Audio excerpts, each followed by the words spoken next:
A joint guidance issued today by the Departments of Justice and Education lays out protections afforded to transgender students under the Obama administration. A letter addressed "Dear Colleague" was sent to educators and administrators across the country, including here on Delmarva.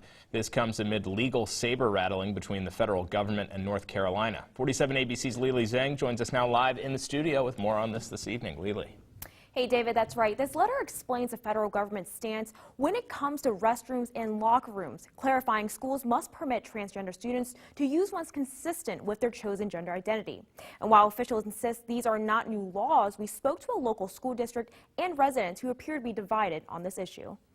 A letter issued by the White House Friday directs public schools nationwide to allow transgender students to use the bathrooms of their choice. White House Press Secretary Josh Earnest says this is in response to requests from educators. They're not interested in a political argument. They're actually interested in practical suggestions about how they confront this challenge that they face every day.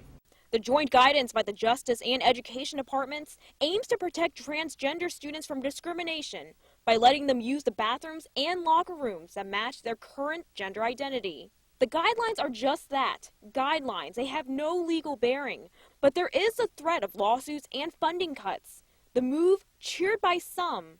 I agree with that. I think you should be able to use the bathroom that you feel most comfortable with. If they use the girls' room, if they pretty much dress as a girl because they identify with being a girl, they're going to be much more comfortable, and all the girls are going to be much more comfortable. There's also plenty of criticism. Maryland District 1 Representative Andy Harris issued a statement to 47 ABC, which reads, quote, "Once again, the administration is misinterpreting federal law. This administration is out of control when it comes to states' rights," end quote. And one Salisbury resident telling us, "My 6-year-old, I would not want her in there with another person that has another part. That's not how it is. It's not a public bathroom. If this is women, it's for women. If this is men, it's for men." As for Wycomico County Public Schools, Superintendent Dr. John Frederickson tells 47 ABC they already offer flexibility to transgender students. For example, allowing them to use separate bathrooms attached to the nurses' offices. He says they plan to work with the state moving forward.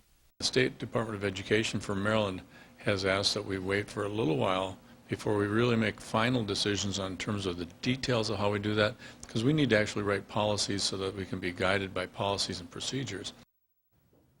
Dr. Ferguson also tells us they did anticipate something like this would happen, so they have made arrangements with a specialist from the State Department of Education. This July, that specialist is expected to come and train local staff members on addressing transgender issues. David? All right, thank you very much, Lily. 47 ABC's Lily Zhang reporting live with us tonight. Now, under this guidance, there's no obligation for a student to present a specific medical diagnosis or identification documents that reflect their gender identity. For a full copy of this letter and much more on this story, just head to our website, 47abc.com.